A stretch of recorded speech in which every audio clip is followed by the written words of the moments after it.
जानकी जी बगल में, अयोध्या वाले खुश, क्यों? राम जी आ गए, लेकिन हनुमान जी सेवा में। और सबसे ज्यादा डर किसी का लगे तो हनुमान जी का, क्योंकि उनकी इतनी कहानियां अयोध्या वालों ने सुन रखी थी। इन्होंने मुंह से तो मारा राक्षसों को, पूंछ से ज्यादा मारा। अयोध्या वाले बोले एक काम करो, इनकी जल्दी छुट्टी करवा, इन्हें जाने दो। क्या किया जाए? जानकी जी से कहा, आप प्रभु राम से कहो कि इनको भी कुछ दे दो, सोना चांदी जाने दो। जानकी जी बोली हम नहीं कह सकते। क्यों? हमारे ऊपर हनुमान जी का उपकार। क्या उपकार? जानकी माता बोली जब हम अशोक वाटिका में शोक में बैठे थे तब हनुमान जी ने ही हमारी चिंता को मिटाया, हम नहीं कह सकते। कौन कहेगा? भरत जी से कहो। भरत जी आप कह दो। किससे? राम जी से। क्या? हनुमान जी को अयोध्या से निकालो, निकालो, उन्हें कुछ गिफ्ट टिफ्ट दे दो दीपावली और जाने दो।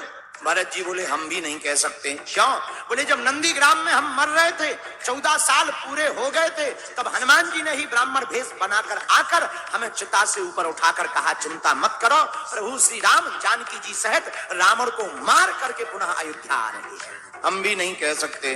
किससे कहें? लक्ष्मण जी आप कह दो। किससे? राम जी से। क्या? हनुमान जी को विदा कर दो। लक्ष्मण जी बोले ना ना ना ना, हम नहीं कह सकते। क्यों? अरे भैया जब हमारे प्राण फंसे हुए थे तो लाय सजीवन, हमारे ऊपर भी हनुमान जी का ऋण है, हम भी नहीं कह सकते। सबने कहा शत्रुघ्न जी से। एक काम करो, तुम्हारे ऊपर कोई कर्जा नहीं है हनुमान जी का, सबके ऊपर तो है, तुम कह दो। शत्रुघ्न जी बोले पूरी रामायण उठा के देखो हम कहीं बोले हैं? तो अयोध्या वाले बोले नहीं नहीं नहीं आप तो कहीं नहीं बोले। तो शत्रुघ्न जी बोले जब पूरी रामायण में बोले नहीं तो द एंड में क्यों बोले? अब सबने विचार किया कौन बोलेगा। जानकी जी बोली घबराओ मत, हम उपाय करेंगे। तुम्हें हनुमान जी की सभा में बैठने से दिक्कत है ना? हाँ, आज से हनुमान जी का सभा में प्रवेश वर्ज्य।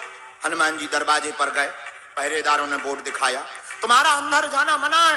क्यों? माता जानकी की आदेश। हनुमान जी बोले अब आदेश है तो क्या करें? बैठ गए, बाहर बैठ गए। जानकी माता आई, हनुमान जी ने प्रणाम किया, माँ हमें आज्ञा लगी कि हमें बाहर रहना, क्या बात? जानकी माता बोली तुम दिन रात प्रभु के पीछे पड़े रहते हो, कुछ देर उन्हें फ्री तो रहने दो। हनुमान जी बोले ठीक है, प्रभु आज्ञा दे देंगे, हम मान जाएंगे। सभा में राम जी ने बुलवाया, हनुमान जी क्या बात है, आज तुम देर से क्यों आए? हनुमान जी बोले नहीं आ तो गए थे हम टाइम पे, बस हमें ब्रेक लगा दिया गया। किसने? जानकी माता ने। क्या बात है, क्यों रोका? जानकी माता बोली प्रभु चरणों की सेवा यही रोज रोज करते हैं, बदल देना चाहिए, व्यक्ति दूसरों को भी लाभ मिलना चाहिए। हनुमान जी बोले हम तैयार हैं, हमें दूसरी सेवा दे दो। क्या सेवा दें? जानकी माता ने कहा एक काम करो, भगवान को जब जमुहाई आए तो तुम चुटकी बजाना। हनुमान जी बोले हम तैयार हैं। अब भगवान सभा में बैठे, हनुमान जी बुद्धिमताम वरिष्ठम, हनुमान जी ने बुद्धि लगाई कि भगवान उस तरफ देख रहे, कहीं वहीं अगर जमुहाई आ गई और चुटकी ना बजाई तो सेवा बेकार होगी। तो जिस तरफ राम जी मुंह करें हनुमान जी कूद के उसी तरफ पहुंच जाए। अब विचार करो कि नीचे देखे बिना कोई कूदे और नीचे कोई बैठा हो, 2-2.5 घंटा में 20-25 लोग हॉस्पिटल पहुंच। जानकी माता ने कहा ये क्या है? हनुमान जी बोले सेवा है। अब तो लोग राम जी का मुंह जैसे ही इस तरफ हो गए तो लोग पहले ही पीछे हो जाए कि कूदो। शाम हो गई, हनुमान जी अंदर जाने लगे राम जी के पीछे पीछे। जानकी माता ने रोक दिया, कहां जा रहे? बोले वाह, जमुहाई दिन में थोड़ी रात में भी तो आ सकती, और जमुहाई आएगी तो हमें चुटकी भी तो बजानी है। जानकी माता ने बोली नो नो नो, अंदर तुम्हारी एंट्री बरगत है, बाहर ही बैठो। हनुमान जी बेचारे बाहर बैठ गए, मन में सोचने लगे आज अंदर जाना मना है, क्या करें? तो जाकर के कनक भवन के महल के ऊपर बैठे, अब मन में सोचने लगे चुटकी बजाने की सेवा है पर क्या किया जाए? एक विचार मन में आया, बोले हम ऊपर बैठे बैठे रात भर सीताराम गाएंगे और चुटकी बजाएंगे, जब जमुहाई आएगी अपने आप एडजस्ट हो जाएगी। हनुमान जी बैठ गए ऊपर और दोनों चुटकी लगे बजाने, श्री राम जय जय राम। पूरी रात चुटकी बजाई।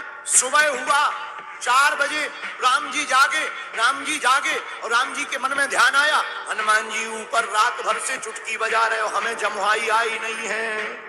तो राम जी ने इकट्ठी थोक में मुंह बा लिया, जमुहाई के लिए मुंह बाया।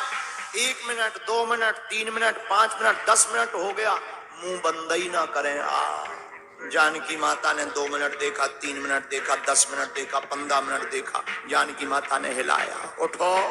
राम जी तो मुंह खोले, जानकी माता को लगा पैरालाइसिस हो गया। तुरंत गुरुजी को बुलाया, क्या बात है? प्रभु को, हमारे करुणा निधान को बीमारी हो गई। गुरुजी आए, क्या हो गया? बोले बीमारी कुछ नहीं है, मुंह खोले बैठे 1 घंटा हो गया, अब मुंह बंद ही ना हो। गुरुजी आए, वैद आया, वैद ने नाड़ी देखी, बोले कुछ हुआ तो है पर समझ में नहीं आ रहा क्या हुआ। वो बीमारी हो तो समझ में आए, लेकिन गुरुजी तो सब समझते हैं। गुरुजी बोले एक बात बताओ, सब लोग हैं पर हनुमान जी का। एक जने भागते भागते आए, ऊपर बैठे, ऊपर बुला लिया। हनुमान जी को जैसे ही बुला करके कहा, अरे हनुमान जी तुम्हें पता है राम जी को रोग हो गया, रोग। हनुमान जी बोले रोग? हनुमान जी नीचे भागे, और जैसे ही भागे तो चुटकी बजा रहे थे, लेकिन जैसे ही राम जी के सामने गए देखा प्रभु तो मुंह बाएं बैठे हैं, जमुहाई नहीं है, मुंह खुला है। हनुमान जी ने चुटकी बंद करी, और जहां चुटकी बंद करी सो राम जी ने मुंह बंद कर। गुरु जी बोले इन्हें कोई रोग नहीं हुआ था, असली रोग तो ये है भाई साहब। बोले कौन? ये बोले ये पूंछ वाले हैं। जानकी माता हाथ जोड़ के बोली, भैया सब ड्यूटी में अब्सेंट रहेंगे पर आज से तुम अब्सेंट नहीं रहोगे, आज से तुम परमानेंट रहोगे।